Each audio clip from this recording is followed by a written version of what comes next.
నిత్య పూజలివివు నేరిచినను ప్రత్యక్షమైనట్టి పరమాత్మునికి నిత్య పూజలివివు.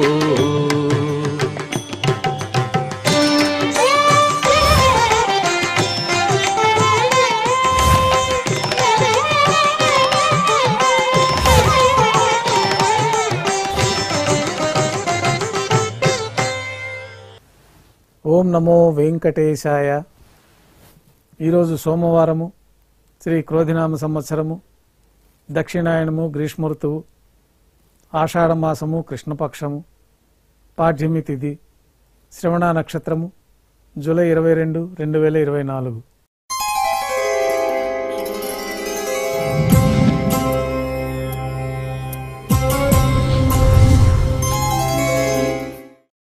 మాధ్యాహ్నిక ఆరాధనలో భాగంగా పంచపాత్రలో శుద్ధ తోయాన్ని నింపుకొని మూలమూర్తికి, ఉత్సవమూర్తులకు ఉపచారాలు సమర్పించి అష్టోత్తర శతనామావళితో తులసి దళములతో అర్చన జరిపి మాధ్యాహ్నిక నైవేద్యంలో భాగంగా అన్నప్రసాదాలు, పన్యారాలు ఘంటానాదం మధ్య నైవేద్యంగా సమర్పిస్తారు.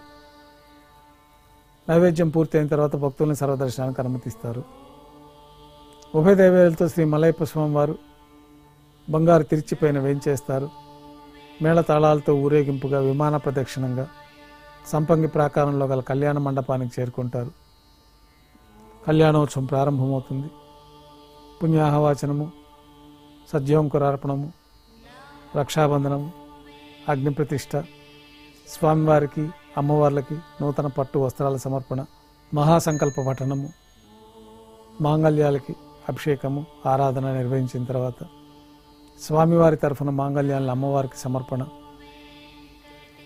కర్పూర నీరాజనము, విశేషమైన హోమాలతో పూర్ణాహుతి పూర్తయిన తర్వాత మాలా పరివర్తనం అనే కార్యక్రమాన్ని నిర్వహించి అమ్మవార్లని స్వామివారి చెంతకు చేర్చి ఈ సందర్భంగా అక్షతారోపణం అనే వైదిక కార్యక్రమాన్ని నిర్వహించి కర్పూర నీరాజనము, నైవేద్యము, తిరిగి కర్పూర నీరాజనంతో కళ్యాణోత్సవం పూర్తవుతుంది. కళ్యాణోత్సవం భక్తుల దర్శనం అనంతరం ఉభయ దేవేరులతో శ్రీ మలయప్ప స్వామివారు మేళతాళాలతో ఊరేగింపుగా ధ్వజస్తంభం వద్ద కల అద్దాల మండపానికి చేరుకుంటారు. వేదపారాయణ నడుమ అద్దాల మండపంలో ఊంజల్ సేవ నిర్వహిస్తారు. కర్పూర నీరాజనంతో ఊంజల్ సేవ పూర్తి అవుతుంది. ఉభయ దేవేరులతో శ్రీ మలయప్ప స్వామివారు బంగారు తిరిచిపైన వేంచేసి మేళతాళాలతో ఊరేగింపుగా ఆలయం వెలుపల కల వైభవోత్సవ మండపానికి చేరుకుంటారు. ఆర్జిత బ్రహ్మోత్సవంలో భాగంగా బంగారు గరుడ వాహనం పైన శ్రీ మలయప్ప స్వామివారు వేంచేస్తారు. కర్పూర నీరాజనంతో గరుడ వాహన సేవ పూర్తి అవుతుంది. హనుమంత వాహనం పైన శ్రీ మలయప్ప స్వామివారు వేంచేస్తారు. కర్పూర నీరాజనంతో హనుమంత వాహన సేవ పూర్తి అవుతుంది. పెద్ద శేష వాహనం పైన శ్రీ మలయప్ప స్వామివారు వేంచేస్తారు. కర్పూర నీరాజనంతో పెద్ద శేష వాహన సేవ పూర్తి అవుతుంది. బంగారు తిరిచిపోయిన ఉభయ దేవేరులతో కలిపి శ్రీ మలయప్ప స్వామివారికి కర్పూర నీరాజన సమర్పణతో ఆర్జిత బ్రహ్మోత్సవం పూర్తి అవుతుంది. సాయం సంధ్య వేళలో 1000 దీపాలతో అలంకరించబడి ఉన్న సహస్ర దీపాలంకరణ సేవ మండపానికి ఉభయ దేవేరులతో శ్రీ మలయప్ప స్వామివారు మేళతాళాలతో చేరుకుంటారు.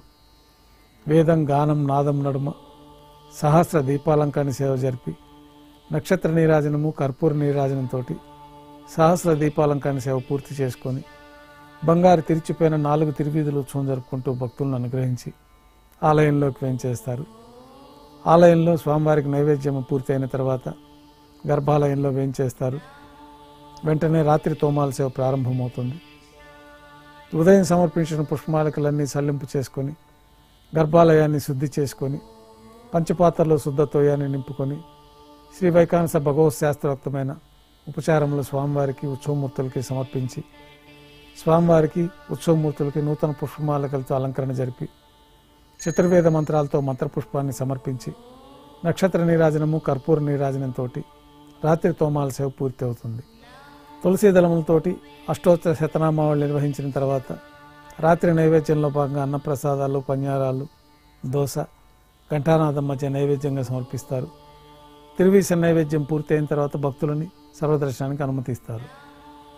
కొద్ది విరామం తర్వాత ఏకాంత సేవలో భాగంగా రాత్రి సమర్పించిన పుష్పమాలికలన్నీ సల్లింపు చేసుకొని గర్భాలయాన్ని శుద్ధి చేసుకొని పంచపాత్రలో బ్రహ్మ తిరువారాధనకు బంగారు బిందులోని తీర్థాన్ని సమర్పించి ఏకాంత సేవలో భాగంగా బంగారు పట్టు పాన్పు పైన కౌతుక భైరమైన శ్రీ భోగ శ్రీనివాసమూర్తి వారిని వేంచేపు చేసి దారోష్ణమైన గోక్షీరము, జీడిపప్పు, ద్రాక్ష, బాదం పప్పు కలిపిన మిశ్రమం నైవేద్యంగా సమర్పించి కర్పూర నీరాజనంతో ఏకాంత సేవ పూర్తి అవుతుంది.